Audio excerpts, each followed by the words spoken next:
Rusiyalı tanınmış şoumen Maksim Galkin həyat yoldaşı Alla Pugaçovanın 76 illik yubileyi münasibətilə romantik paylaşımı ilə diqqət çəkib. Xəbərin ünvanının əldə etdiyi məlumata görə, Galkin rəsmi Instagram səhifəsində həyat yoldaşı ilə birlikdə çəkilmiş yaxta fotosunu yayımlayaraq ona olan sevgi və ehtiramını bu sözlərlə ifadə edib.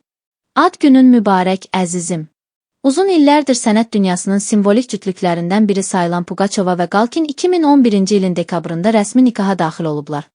Daha sonra 2017-ci ildə Moskva vilayətində yerləşən Mixailo Arxangel Pravoslav kilsəsində kilsə mərasimi ilə nikahlarını dini baxımdan da rəsmiləşdiriblər. Cütlüyün 11 yaşında əkiz övladları Yelizaveta və Harry vardır. Qeyd olunur ki, bu uşaqlar surroqat ana vasitəsilə dünyaya gəlib.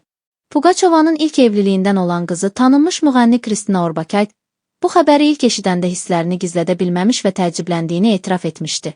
2022-ci ildə isə Pugaçova ailəsi ilə birlikdə Rusiyanı tərk edərək İsraildə məskunlaşıb. Maksim Galkin sonraki müsahibələrinin birində övladlarını İsraildə ivrit dilində tədris aparılan məktəbə yazdırdıqlarını bildirib. Onların Amerika diplomatik məktəblərinə qəbul imkanı olsa da, valideynlər uşaqlarının yerli cəmiyyətə uyğunlaşmasını və ivrit dilini dərindən mənimsəməsini daha məqsədə uyğun hesab ediblər. Tanınmış sənətkarın doğum günü münasibətilə Galkinin paylaşımı sosial mediada böyük maraqla qarşılanıb və sevgi dolu münasibətləri yenidən gündəmə gəlib. Bəs siz bu mövzu haqqında nə düşünürsünüz? Onların arasındakı 30 illik yaş fərqi sizcə normadırmı? Fikirlərinizi şərh bölməsində yazmağı unutmayın.